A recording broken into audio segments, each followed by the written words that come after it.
Hello everyone, this is Purva from saint Xavier's college Ranchi. इस video में मैं आपको आपका हिस्ट्री जनरिक का सिलेबस बताने जा रही हूँ। पर उससे पहले मैं आपको कुछ इंपॉर्टेंट क्वेश्चंस बता देती हूँ जो लास्ट ईयर हिस्ट्री जनरिक के एंडसेम के एग्जाम्स में पूछे गए थे। तो आपका पहला क्वेश्चन है, environmentalism played an important role in the process of environmental development. Justify this statement by describing the web of environmentalism in India। अर्थात पर्यावरणवाद ने पर्यावरण के विकास में महत्वपूर्ण भूमिका निभाई है। भारत में पर्यावरणवाद की लहर का वर्णन करके इस कथन को सही ठहराएं। Then explain various factors responsible for fall of Indus Valley Civilization, यानी सिंधु घाटी सभ्यता के पतन के लिए जिम्मेदार कारक क्या हैं, चर्चा करें। Then British utilized the Indian natural resources for their economic development.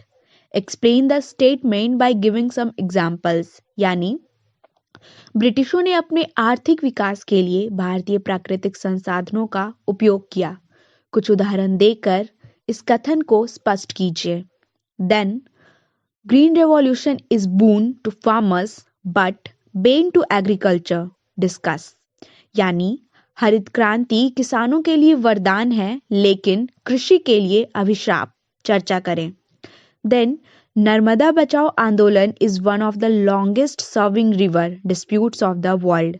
Explain this statement in context of social perspective, यानी नर्मदा बचाओ आंदोलन दुनिया का सबसे लंबे समय तक सेवा देने वाले नदी विवादों में से एक है। इस कथन को सामाजिक परिप्रेक्ष्य के संदर्भ में स्पष्ट कीजिए। Then give a historical analysis of forest resources in post independent India, यानी स्वतंत्र भारत में वन संसाधनों का ऐतिहासिक विश्लेषण करें।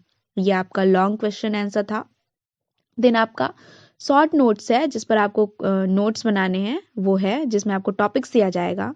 First, climate change and mass extinction, ecofeminism in present context, issue of shifting cultivation and its harmful effects, sacred group and its importance, then Mahatma Gandhi and environmental movement, agriculture expansion and forest degradation, then last contribution of Salim Ali towards environmental conservation। तो ये कुछ important questions थे जो last year exams में पूछे गए थे। तो इससे आप आइडिया ले सकते हैं कि किस तरह के आपके क्वेश्चंस आएंगे। एंड इसमें 50% चांसेस होते हैं कि कुछ कुछ क्वेश्चंस आपके रिपीट हों, तो आप ये देख लीजिएगा। तो चलिए अब मैं आपको आपका सबसे मेन हिस्ट्री जनरिक का सिलेबस बता रही हूँ। तो सिलेबस बताने से पहले मैं चाहूँगी कि आप प्लीज़ मैं जो भी आपको टॉपिक्स और सब टॉपिक्स बता रही हूँ उसको आप कॉपी में नोट कर लीजिएगा। तो आप नोट कैसे करेंगे, यूनिट 1 लिखेंगे, उसके अंदर मैं एक मेन टॉपिक बताऊँगी और उस मेन टॉपिक के अंदर जो आपको सब टॉपिक्स कवर करने हैं वो लिखेंगे। फिर आप यूनिट 2 लिखेंगे, फिर मेन टॉपिक बताऊँगी, फिर मैं उसके अंदर का सब टॉपिक्स बताऊँगी, वो लिखेंगे। तो आपका सिलेबस में आपको टोटल 5 यूनिट्स पढ़ने हैं। तो फर्स्ट यूनिट में आपका जो मेन टॉपिक है वो है द इम्पोर्टेंस ऑफ एनवायरमेंट। अब इसके अंदर जो सब टॉपिक्स आपको कवर करने हैं वो है understanding nature and environment, then need and urgency for studying environment, then importance of environment to humans, environmental history as discipline of history, then basic concept of environmentalism। ये आपका सब टॉपिक्स था unit 1 के अंदर। तो ये आपका यूनिट 1 कंप्लीट हो गया है। देन आपको अब यूनिट 2 पढ़ना है जिसका मेन टॉपिक है geography, ecology and culturals in pre colonial. इसके अंदर जो आपको सब टॉपिक्स कवर करना है वो है ancient Indian society and environment, then pastoral peoples, then changing patterns of livelihood, उसके बाद सेमीकोलन दीजिएगा, फिर लिखिएगा hunter gatherer societies to agricultural societies, agriculture expansion and nature resource utilisation. Then आपका जो सब टॉपिक है वो है फॉरेस्ट्री इन प्री 1947 यानी प्री कॉलोनियल। देन आपका इसके अंदर जो केस स्टडीज करना है वो है climate a factor in rise and fall of Indus Valley civilization. Then deforestation and urbanization and its harmful effects in Indo-Gangetic plains. Then Great Mughals and their relationship with environment. तो ये आपका second unit complete हो गया. अब आप copy में unit 3 लिखेंगे and आपका जो इम्पोर्टेंट टॉपिक है वो है colonialism and developments in the environment. इस ब्रैकेट में लिखिएगा कोलोनियल इंडिया. इसमें जो आपको सब टॉपिक्स कवर करना है वो है forest resources in colonial period semicolon, British forest policies and conservation.